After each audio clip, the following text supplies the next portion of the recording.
Hello, hello. Good morning, good morning. Ayan po yung mga taga-harvest ng sugarcane. So, ayan, malapit na silang matapos. Ayan, ang sisipag nila. So, ayan, maganda kasi umagang umaga at ang ganda ng weather ngayon.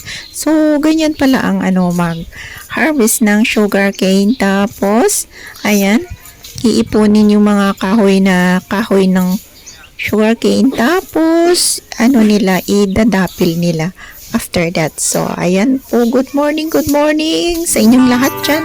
Evening din sa mga, sa panggabi na dyan.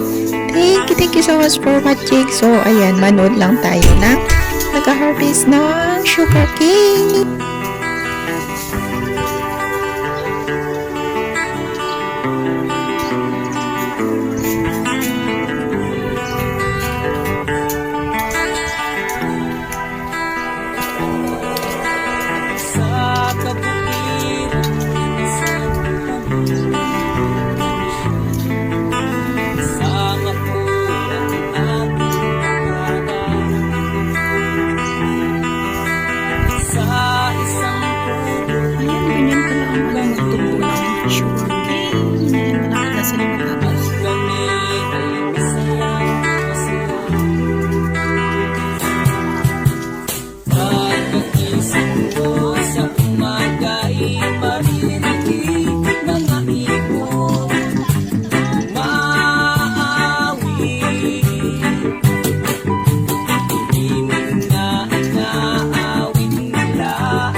Thank you so much for watching. See you again on the next video. Bye bye. Have a nice day, everyone.